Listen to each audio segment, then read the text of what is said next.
Welcome back to the Maritime History Podcast. I'm your host, Brandon Hubner, and today we have episode 25, Carthage, a new city, a new hope.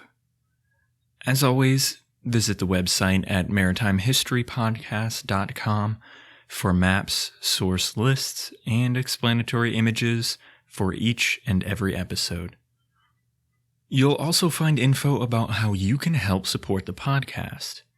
If only half of you who listen would elect to join the crew as supporting members, then I could devote all of my time to producing more content with more depth, more often, and all for you. I'd love to make the podcast my job, but no matter what, the show will always remain free of charge and free of ads. There is a little incentive, though, as thanks from me, supporting members get access to bonus episodes, full PDF transcripts with images and maps, and a detailed timeline. So, if your heart belongs to the sea, or if you just enjoy the podcast, please consider becoming a crew member, gaining access to the crew member content, and helping the podcast continue to grow. My lasting gratitude to those of you who have already joined the crew as well. On this ocean of life, may all your landfalls be expected. Now on to the history for today. Think of any great city, nation, or empire, and I bet you could fairly quickly also think of its foundation story or myth. Rome is perhaps the most well-known, and the myth of Rome's founding is also easy to recall. The city's name harkens back to the brother who prevailed in the mythical sibling rivalry over which hill should be the site of their new settlement. Athens was likewise named for Athena after she prevailed over Poseidon in their competition. Myths sprouted quickly after the founding of America as well. Time plays no favorites when it comes to such matters. This line applies to places as well as time periods. Take the foundation myths of Tenochtitlan, for instance. Most, if not all, peoples around the world have mythologies to explain the origins of their major cities and their societies as a whole. We've already discussed the foundation myths behind the great Phoenician city of Tyre, and today we move on to her greatest colony and how it may or may not have begun. The myth surrounding the foundation of Carthage is a tangled web running through the mythologies and histories of Greece and Rome. Sources cited in the Greco-Roman versions are lost to us today, and the prejudice that the Greek and Roman historians so liberally sprinkled throughout their versions, well, it makes our task all the more difficult. I'll not necessarily attempt to untangle the web entirely, but we can hit the main points and sources in the myth of Qart-ḥadašt, Tyre's new city in northern Africa. Virgil is probably the most well-known source of one version of the myth. Being the Roman historian that he was, Virgil backdated the foundation of Carthage to the time of the Trojan War, and he did this because his mention of Carthage came in the Aeneid, which he wrote down in the years around 25 BCE.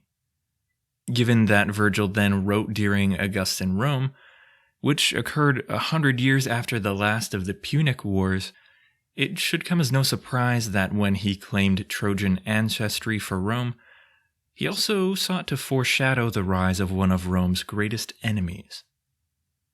Now, I thought I was going to try and summarize both the Aeneid's treatment of Carthage and how first-century Roman feelings toward salted-over Carthage factor into Virgil's poem.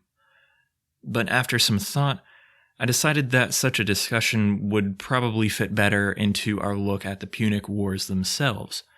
We'd be able to get a better grasp on all the dynamics at play, and on all the underlying mentality behind the Aeneid and all of Rome's treatment of Carthage and the Phoenicians.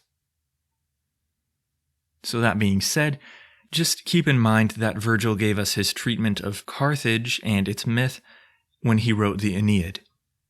Also, the cover image for today's episode is a painting by the Romantic painter J.M.W. Turner, and it was inspired by the Aeneid's depiction of the Carthage foundation myth.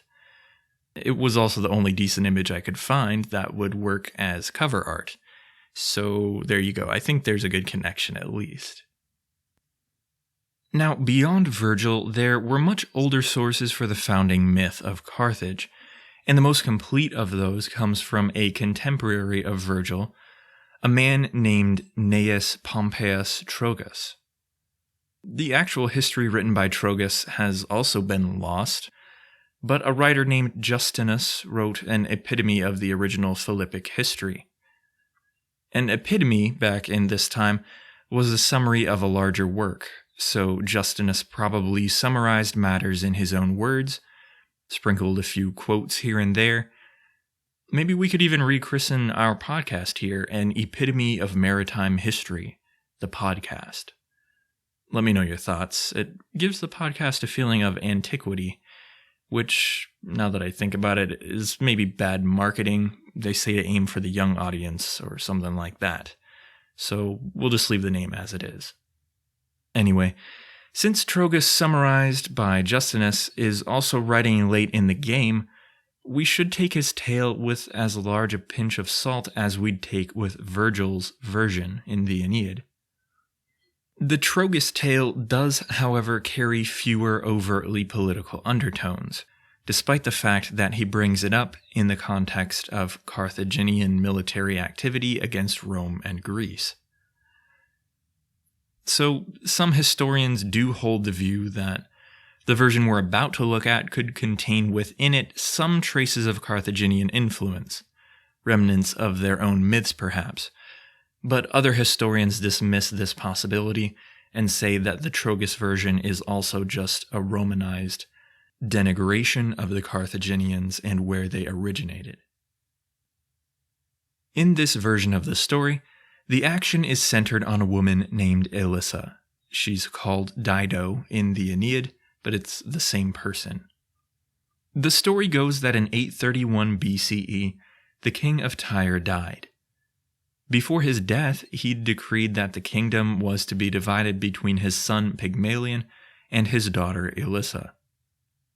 We're not told why the king wished to divide his kingdom, but in the end, the king's order didn't matter all that much. The people rose up to crown Pygmalion the sole ruler, and in an attempt to solidify his control over the city, he had Elissa's husband killed.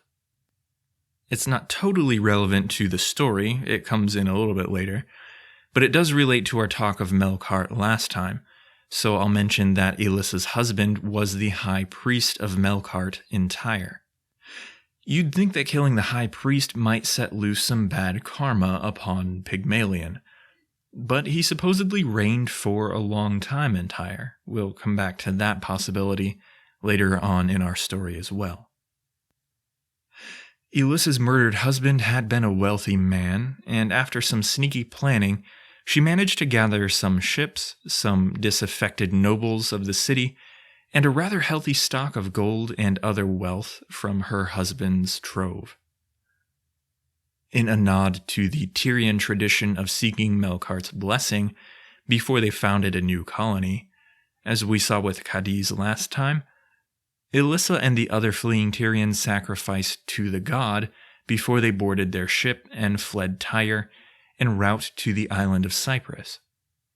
They made a brief stop on the island, and while they were there, Elissa's contingent managed to add 80 Cyprian daughters to their number. Not exactly 80 willing daughters, but 80 women of childbearing age nonetheless. You see, Elissa intended to found a new city, and a fertile group of settlers is important for any colonizing venture, as I'm sure you well understand. The stopover in Cyprus also gave Justinus, the chronicler of the story, a chance to drop a hint about where the story was going to go. Pygmalion had heard about his sister's flight rather quickly after she left. Cyprus isn't that far away from Tyre. And he purposed to pursue her and seize the traders and the gold that they had taken with them. His intentions solidified, Pygmalion was, however, dissuaded by the gods, who told him that, quote, he would not escape with impunity if he interrupted the founding of a city that was to become the most prosperous in the world. By this means, some respite was given to the fugitives, and their story carries on. They leave Cyprus and they arrive in Africa, at the already existent Phoenician colony of Utica, in fact, and the locals welcome them with open arms. As the Phoenicians didn't yet use coinage, the locals and the newcomers bartered. It seems to be a common theme in colonial histories that the arrival of foreign goods is the trigger for a barrage of barter exchange. Elissa, being the shrewd royal that she was, concocted a plan when a local offered her people possession of whatever land she could cover with an ox hide. She commanded the Tyrian refugees to cut the hide into very thin strips, and laying the strips end to end in as big an area as they could enclose, they, quote, covered an area that proved to be much larger than the area the offerer had anticipated. He couldn't break his word, though, so Elissa ended up with an area of ground that became known as the Bursa. It was still called this after Carthage had become a powerful city, and a walled citadel on the city's central hill was called Bursa throughout its history. It's still referred to that today, actually, in the archaeological site. This name is one point around which theories swirl, where some historians believe that an ancient artifact of linguistics may lay buried in the sands of mythology. It seems likely that the name of the city's central hill was derived from the Akkadian word for fortress or citadel, the word burtu. However, there's also the possibility that the Greek historians who ultimately wrote down these myths about Carthage were just importing a double meaning. They never really could pass up the opportunity to drop in a witty or unique homonym. The Greek word for an ox hide was bursa, spelled B-U-R-S-A, and the hill's name was also Bursa, but spelled B-Y-R-S-A. So maybe the Greeks just added in the ox hide elements to the story to give their Greek readers a chuckle, a little inside joke, but who knows for sure, really. In any event, the city was founded. A horse head was dug up in the foundation site, pretending that the people would become warlike and powerful. The traditional date of the founding, then, is 814 BCE. The conclusion of this story, as epitomized by Justinus, is almost more of a tragic scene from Shakespeare than it is an ancient myth. The city grows rapidly, almost immediately becoming a hub of trade in the central Mediterranean. Elissa's success and growing influence becomes a focus of jealous resentment for a nearby king, though.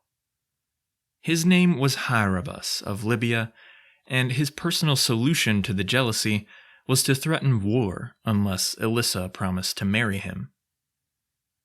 Elissa, though, remained loyal to the memory of her murdered husband and to the promise of her Qart-ḥadašt, her new city. She told the town elders to construct a pyre so she could sacrifice to the memory of her dead husband before she made her personal sacrifice of marriage in order to save her city.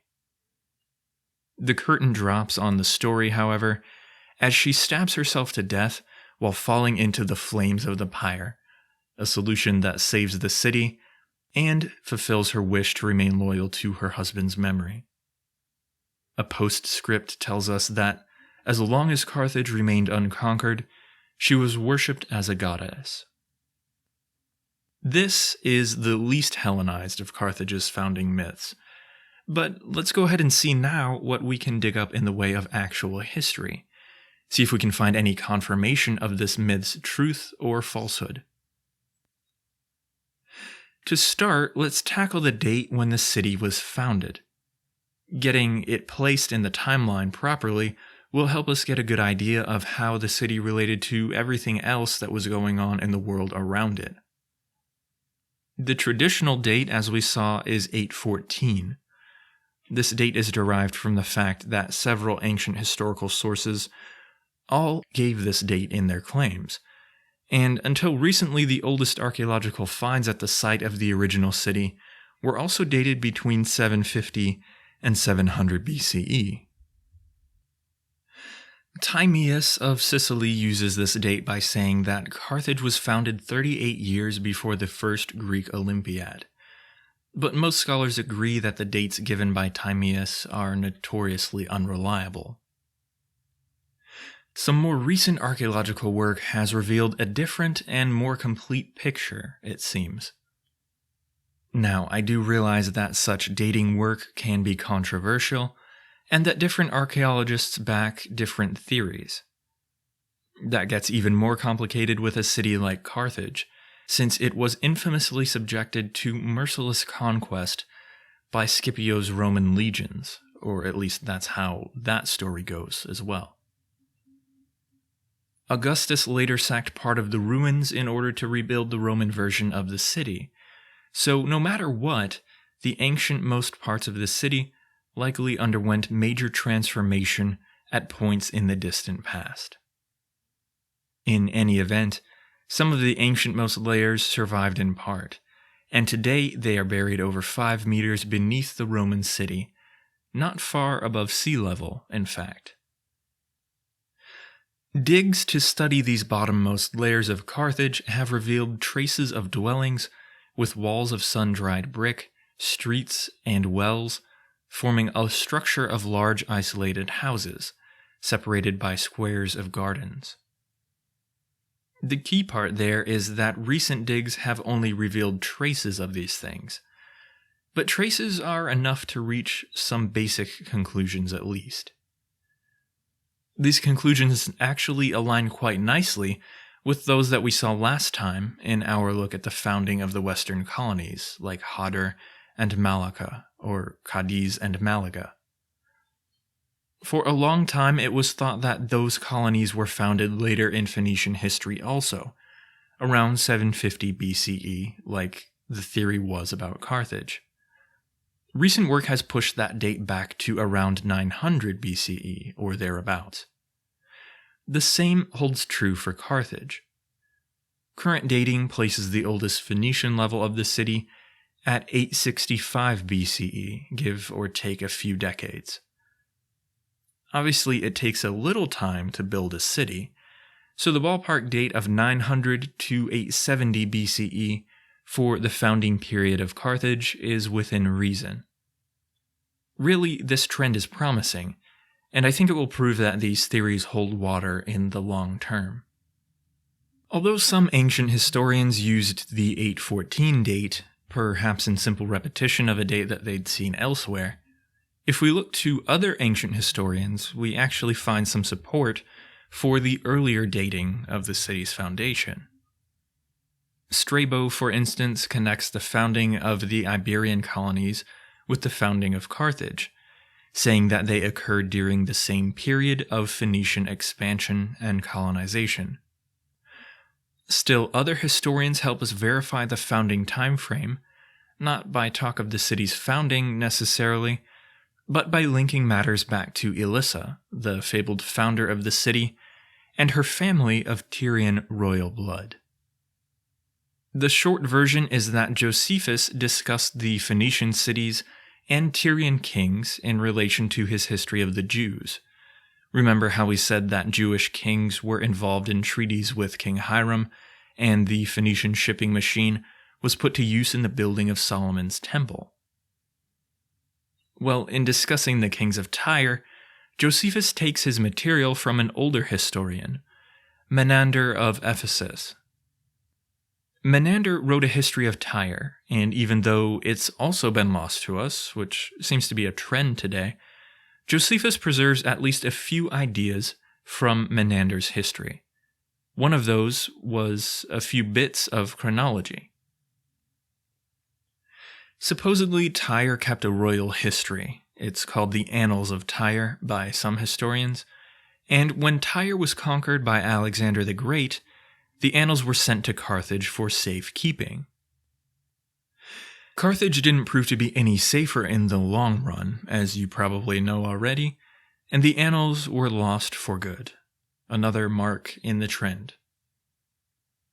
Anyway, Menander, through Josephus, gives a chronology that establishes Carthage as being a little bit older than the traditional date. His timeline puts it nearer to 870 BCE. This time frame would align it with the establishment of the other colonies further west. It would really make Carthage just another among Tyre's many established colonies during the period when the Assyrians and Syrians were becoming more aggressive back east, but just before Tyre had its hands tied in earnest. The archaeology again seems to be confirming this earlier date. Even the historical existence of the king Pygmalion seems to be looking more and more likely. His name was on the Nora stone that we discussed in relation to Sardinia. It's also been found on a gold pendant in an early Carthaginian grave. In the end, not all historians feel that Carthage's founding mythology aligns with any actual history. Most who discount the historicity of Elissa and her story say that it paints the Carthaginians in a decidedly negative light. In the story, they use subterfuge several times to flee Tyre, to steal the women of Cyprus, and then to circumvent the ox-hide condition for the land deal in Africa.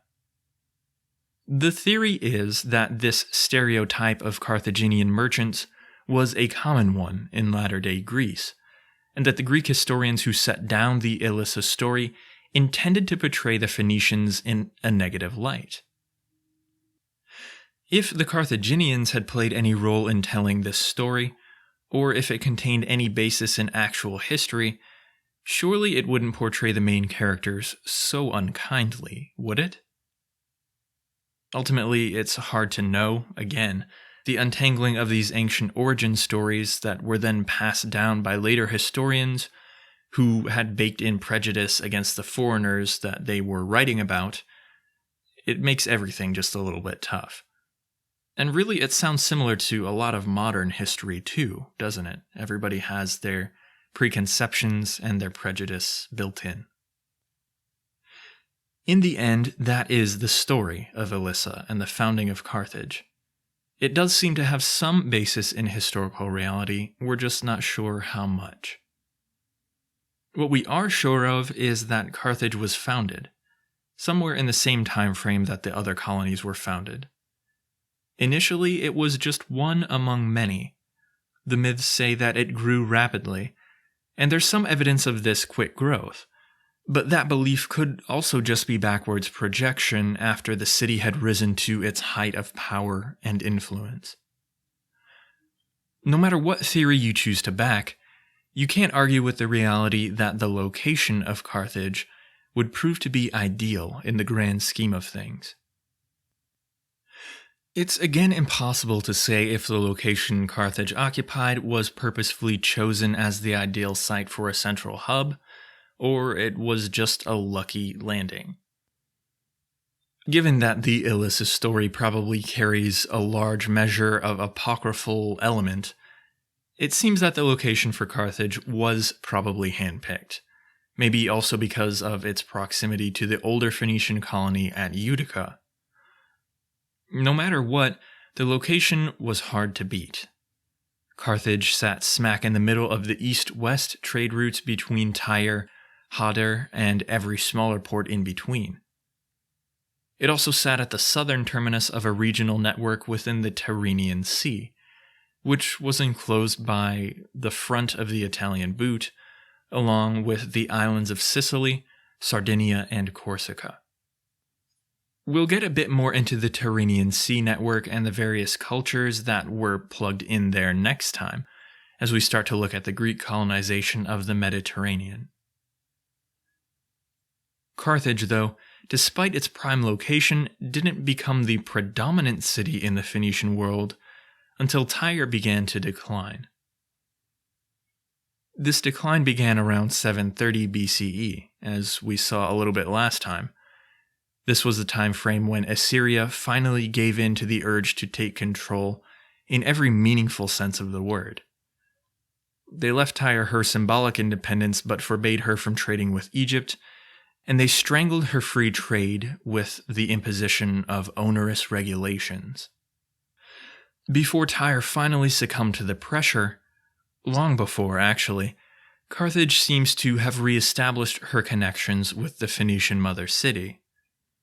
It's possible that the connections were never in fact severed, that this perception is just rooted in the Elissa myth that Carthage was the settlement of Tyrian refugees who'd been running from Tyre's king. Either way, Diodorus leans toward a view that discounts the refugee element. He paints the Carthaginian founders as colonists, who, quote, held the custom to send to the god a tenth of all that was paid into the public revenue. So the Carthaginians essentially sent a tithe tribute to Tyre at first, but eventually they phased that out as Tyre's influence continued to decline. Last time we sketched an outline of Tyre's decline as Assyria became more belligerent, so I don't want to rehash that discussion here today. Rather, I'll say simply that as the clock ticks down towards 700 BCE, Carthage begins to wax more powerful, while Tyre continues to slowly wane. In a sense, then, Carthage was founded as the new hope of the refugee Elissa, and as Tyre began to decline, the new city would become the new hope of the Phoenician trade network as a whole. See, I knew I could work the new hope, new city phrases in somewhere, but please do not ask me to use the rise of Carthage in metaphorical connection with Star Wars in any way. There's not much there to draw a parallel, at least not much that I could find or come up with. Let me know if you can think of one, though. Now, Carthage being the new hope is not to say that trade with Tyre ceased immediately, or that Carthage immediately became the central focus. The trend was certainly becoming more noticeable by 700 BCE, though. Next time, we will fill in some gaps regarding the other players involved in the Mediterranean scene around that date. We mentioned the early Greeks a bit previously. We saw how the Euboeans were actually involved in trade with the Phoenician colonists. Next time, we'll focus more closely on the other early Greeks, the development of their colonial network, and their gradual growth into the Greeks that we typically think of. Before we get there, though, I want to spend the second half of today's episode taking a look at a pair of Phoenician shipwrecks from off the coast of modern-day Asheklon, Israel. These are some of the oldest examples of Phoenician shipwrecks found so far. These two, unfortunately, are wrecks that long ago lost any trace of the ship hull itself. Underwater organisms disposed of any trace we could hope to study. This is also unfortunately the case with almost all of the Phoenician shipwrecks that have been found so far anywhere in the Mediterranean. Wrecks between 1000 BCE and 400 BCE are few and far between. There are a couple that we'll talk about in an upcoming episode, but not much has been published on the study of these wrecks, so there's not a lot of info that I can get my hands on anyway to be able to share with you. The bottom line is that the ships themselves in many of these Phoenician wreck sites are gone, and that the cargoes of the ships are the only thing that remain in their resting place. As I said, that's the case with the two shipwrecks off Asheklon. The first one has been named the Elissa, after the Queen of Carthage, who we already have visited with quite a bit today. The second was given the name Tanit. Now, the goddess Tanit was a deity worshipped by the Phoenicians. She took on more significance in Carthage, while many other Phoenician colonies preferred the god Melkart instead. Borrowing her name for the Phoenician shipwreck is a bit of an inside joke, actually, since she was also one of the main deities worshipped by Phoenician and then later Punic mariners. They looked to her and to other gods and goddesses for protection. And in this particular case, I guess she decided to look the other way. Anyway, both of these wrecks leave no trace of their hull or timber, which would give us a window into the state of shipbuilding and relevant techniques there in the Phoenician world. The wrecks have been dated to the 8th century BCE, 800 to 700, mostly on the basis of their amphora cargo, which we'll also get into in a moment. Since the ships themselves have disintegrated, both wrecks were found because of the hull-shaped mounds of amphora on the sea floor. The circumstances of their discovery is also rather interesting too. It happened in 1997 when a U.S. nuclear research sub was sent to the eastern Mediterranean to help the Israeli military in a search for the Qart-ḥadašt, an Israeli diesel submarine that had been lost in the 60s and never found. The main goal of this mission wasn't accomplished. They didn't find the remains of the Qart-ḥadašt. But the U.S. submarine sonar did pick up the locations of 3 shipwrecks, 2 of them about 33 nautical miles offshore, and resting in over 400 meters of water. Needless to say, this great depth and distance from shore made a dive to study the wrecks impossible. It's probably also why they hadn't been found previously. The initial find by the U.S. research sub was videotaped, though, and almost immediately after looking at the grainy video, archaeologists knew that they had Iron Age shipwrecks. This deduction based on the distinctive torpedo-shaped amphoras. Given that the military mission that found the Tanit and Elissa was there for one reason only, it wasn't until 1999, 2 years later, that a research team returned to the wrecks to conduct further study. On the team was Robert Ballard, and with the team was the remotely operated vehicle Jason, a prototype of which was used to remotely explore the interior of the Titanic wreck back in 1986. That's probably where you've heard Robert Ballard's name before, too. Over the course of the study on each wreck site, the crew set up high-tech transponders and other sensors to help them map the wrecks. They ended up with many photos and other data. They stitched it all together to form a digital mosaic image that gives a very accurate depiction of the amphora and other objects as they were distributed on the sea floor.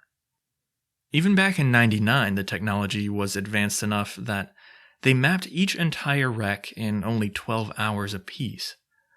The Tanit site was spread over an area of 4.5 by 11.5 meters, and the Elissa over an area of 5 by 12 meters. Both wrecks had about 400 amphora visible, but they undoubtedly had more buried beneath the top layer, since the mound of amphora grew in height near what would have been the ship's keel. It pretty much formed a reverse image of how they'd have rested within the vanished hull of the ship before it sank and disintegrated. The digital mapping work was done first, and then a handful of objects were recovered from each wreck in order to be studied up close. As they'd suspected from the initial photographs, the amphora proved to be like those taken from archaeological sites throughout Israel and Phoenicia. Similar amphora have been found only in connection with other Phoenician colony sites, and one proposed destination for the cargoes of each ship was the colony at Carthage. Similar examples of these amphora have been found at Carthage and have been dated to the city's early periods. So, as I said, it was on the basis of these amphora and their distinctive shape that the wrecks have been dated to the middle of the 8th century BCE. Even as Tyre began to suffer then under Assyrian oppression, ships were still active on the Mediterranean, ferrying cargoes of wine in amphoras between Tyre, her nearby neighbors, and the faraway colonies somewhere to the west. So not to get too technical in talking about the amphora at the wreck sites, but these particular jars were purpose-built for maritime transport. Their unofficial name, although I must say their most descriptive and easily remembered one, is torpedo amphora.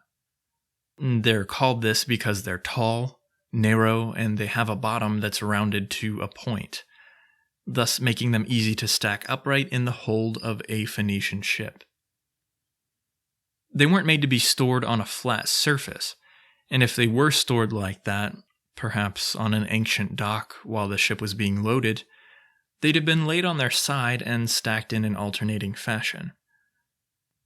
Torpedo amphora like this were manufactured in Phoenician holdings during the mid-8th century BCE. Kilns where they were fired have been unearthed in Sarepta, and other evidence of amphora presence like these has been found in Tyre herself. The amphora were the main items on each wreck, but the research team also recovered some cooking pots, handmade bowls, and an incense stand from what they called the galley of each ship, what would have presumably been the crew's quarters at one end of the ship, where smaller cooking and personal effects types items were located in each wreck site distribution. The bowls and pots were typical to ships of that period, and all others. Sailors have always had to eat, obviously. The artifacts were typical of the time and region as well, but the incense stand is more unique to the aromatic offerings that Canaanite sailors would make to the protective deities during their voyages. There is a depiction of a Canaanite ship in a 14th century BCE Egyptian tomb, the tomb of Ken-Amun, where a sailor on board the ship holds an incense burner and an offering cup in the air, his arms outstretched. He thus seems to be giving thanks to a god or goddess for the safe conclusion of their voyage. The incense stand and an offering cup were both recovered in the wreckage of the Elissa, which just adds more evidence to the theory that ancient Canaanite sailors had a pretty standard practice of invoking the protection of the deities before, during, and probably after their voyage. Beyond the deductions I've already outlined, the location of these wrecks, over 30 nautical miles from shore, leads to the conclusion that Phoenician merchant ships of this period took to the open water and aimed for their destination on a straight line, shortest route possible. This shouldn't surprise us, really. We've already seen how they could navigate by the stars. They had large seaworthy ships, especially the bathtub gauloy ships. Their torpedo amphora cargo contained wine, presumably the finest wines of the regions around Phoenicia. And given the number of amphora in each wreck, it's probable that each ship carried over 10 tons of wine. The time frame of these wrecks, their Phoenician origin and crew, their cargo of wine, it's all amazingly in line with the Old Testament passage where the prophet Ezekiel pronounces his prophecy regarding the great city of Tyre. The prophecy is from at least a few centuries after the Tanit and Elissa would have gone down in the deep sea off Asheklon, but I'd like to read the passage anyway. It's likely that the dynamics at play during Ezekiel's day were similar to those of earlier Phoenicia, and as Tyre had begun to decline in our narrative, this passage is all too appropriate. He mentions wine being shipped from Helbon, and the east wind that sinks the ships of Tyre. This passage then is Ezekiel chapter 27 from the King James Version of the Old Testament. I just love the Old English feel of this version. And it says the following. The word of the Lord came again unto me, saying, Now, thou son of man, take up a lamentation for Tyre. And say unto Tyre, O thou that art situate at the entry of the sea, which art a merchant of the people for many isles, thus saith the Lord God, O Tyre, thou hast said, I am of perfect beauty. Thy borders are in the midst of the seas. Thy builders have perfected thy beauty. They have made all thy shipboards of fir trees of Senir. They have taken cedars from Lebanon to make masts for thee. Of the oaks of Bashan have they made thine oars. The company of the Asherites have made thy benches of ivory, brought out of the isles of Chittim. Fine linen with broidered work from Egypt was that which thou spreadst forth to be thy sail. Blue and purple from the isles of Elishah was that which covered thee. The inhabitants of Zidon and Arvad were thy mariners. Thy wise men, O Tyre, that were in thee were thy pilots. The ancients of Gebal and the wise men thereof were in thee thy caulkers. And the ships of the sea with their mariners were in thee to occupy thy merchandise. They of Persia and of Lud and of Phut were in thine army, thy men of war. They hanged the shield and helmet in thee, they set forth thy comeliness. The men of Arvad with thine army were upon thy walls round about, and the Gammadims were in thy towers. They hanged their shields upon thy walls round about. They have made thy beauty perfect. Tarshish was thy merchant by reason of the multitude of all kinds of riches, with silver, iron, tin, and lead. They traded in thy fairs. Javan, Tubal, and Meshech, they were thy merchants. They traded the persons of men and vessels of brass in thy market. They of the house of Togarmah traded in thy fairs with horses and horsemen and mules. The men of Dedan were thy merchants. Many isles were the merchandise of thine hand. They brought thee for a present horns of ivory and ebony. Syria was thy merchant by reason of the multitude of the wares of thy making. They occupied in thy fairs with emeralds, purple, and broidered work, and fine linen, and coral, and agate. Judah and the lands of Israel, they were thy merchants. They traded in thy market wheat of Minnith, and Panag, and honey, and oil, and balm. Damascus was thy merchant in the multitude of the wares of thy making, for the multitude of all riches, in the wine of Helbon, and white wool. Dan also and Javan going to and fro occupied in thy fairs. Bright iron, cassia, and calamus were in thy market. Dedan was thy merchant in precious clothes for chariots. Arabia and all the princes of Kedar, they occupied with thee in lambs and rams and goats. In these were they thy merchants. The merchants of Sheba and Ramah, they were thy merchants. They occupied in thy fairs with chief of all spices, and with all precious stones and gold. Haran and Kenna and Eden, the merchants of Sheba, Asher, and Kilmad were thy merchants. These were thy merchants in all sorts of things, in blue clothes and broidered work, and in chests of rich apparel, bound with cords, and made of cedar among thy merchandise. The ships of Tarshish did sing of thee in thy market, and thou wast replenished, and made very glorious in the midst of the seas. Thy rowers have brought thee into great waters. The east wind hath broken thee in the midst of the seas. Thy riches and thy fairs, thy merchandise, thy mariners and thy pilots, thy caulkers and thy occupiers of merchandise, and all thy men of war that are in thee, and in all thy company which is in the midst of thee, shall fall into the midst of the seas in the day of thy ruin. The suburbs shall shake at the sound of the cry of thy pilots. And all that handle the oar, the mariners and all the pilots of the sea, shall come down from their ships. They shall stand upon the land, and shall cause their voice to be heard against thee, and shall cry bitterly, and shall cast up dust upon their heads. They shall wallow themselves in the ashes.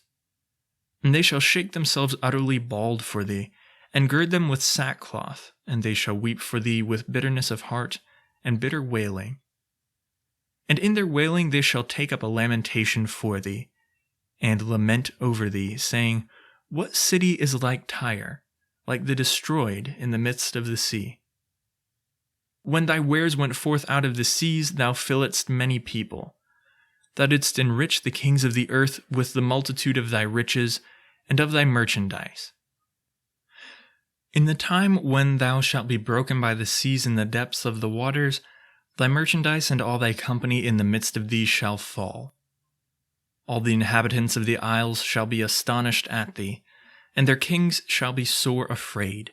They shall be troubled in their countenance. The merchants among the people shall hiss at thee. Thou shalt be a terror, and never shalt be any more. In a sense, this prophecy had come true before it was even uttered by Ezekiel.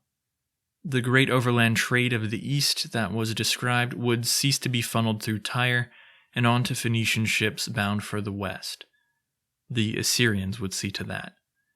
Carthage would quickly rise to take top billing in the Phoenician world, so much so that historians cease to use the term Phoenician. They begin to use the term Punic to delineate the connections to Carthage as the predominant power in what used to be a Phoenician world. I think that's a good place to put a bookmark in things for today. Before I wrap up, I wanted to share with you a relatively new podcast, one that I already listen to religiously, and one that I think you'll really enjoy if you enjoy this podcast enough to have stuck around for 25 episodes now. The name of the podcast is Literature and History, and, well, it covers just what it says it does. It does much more than simply cover literature and history, though. The producer of the podcast, Mr. Doug Metzger, weaves literature together with the historical context, the philosophical mindset, even the religious elements at play in the great works of literature that survive to this day. Mr. Metzger does have a PhD in literature, so he brings credentials to the podcasting game also, but he doesn't do so in a heavy-handed or pretentious way. Not at all, really. His presentation is smooth, engaging, and well-organized. He's even a musician, and I really enjoy the background ambiance that his music lends to the podcast. So far, it has covered a lot of the ground that we've also covered. Ancient Mesopotamia, Egypt, Mycenaean Greece, with the Iliad and Odyssey, and now it's into a look at the Old Testament of the Christian Bible. All of these periods contain gems of ancient literature. Take the Epic of Gilgamesh, the Enuma Elish, the Book of the Dead from Egypt, even Hesiod's works and days, which we'll touch on in our next episode. Literature and History is a vastly entertaining and educational podcast that will fill your brain with awesome stories and knowledge without you even noticing if you're not careful. It's that entertaining, honestly. So check it out and tell Doug that the Maritime History Podcast sent you. I'll have links on the show notes and on the website as I normally do. Lastly today, a few thank yous to our most recent members and iTunes reviewers. I greatly appreciate everyone who takes the time and makes the investment in doing either or both of those. Our most recent crew member additions are Stephen and Mehmet. Thanks again, both of you. I hope that you find the accommodations here on our ship of podcasts to be amenable. My gratitude also to iTunes users Nancy RC and GPH Sudoku for the humbling and gracious reviews. Each one helps keep the podcast somewhat afloat on the tempestuous waters that are the iTunes podcast charts. As I think I alluded to in the middle of today's episode, next time we'll be taking a look at the other main players involved in the development of the Mediterranean during the 8th and 7th centuries BCE. The early Greek colonizers, the growth of the Greek cities back from their Dark Age slump, also the Etruscans in Italy.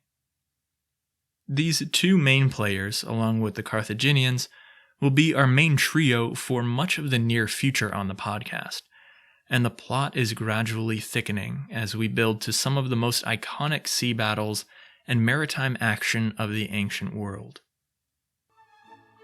Until next time then, and with that to look forward to, fair winds and following seas. Thanks for listening to the Maritime History Podcast.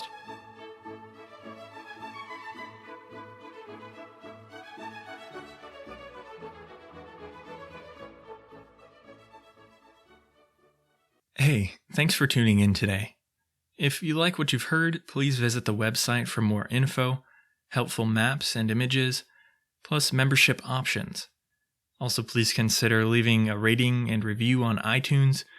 Reviews really are the lifeblood of podcasts and help keep us near the top of the charts, where other people are a little bit more likely to find us and maybe catch the maritime history bug. Oh, and if your plans for today include shopping on Amazon, maybe take 10-15 extra seconds to visit the podcast website. Just scroll to the bottom of any page and click on the Amazon orange banner.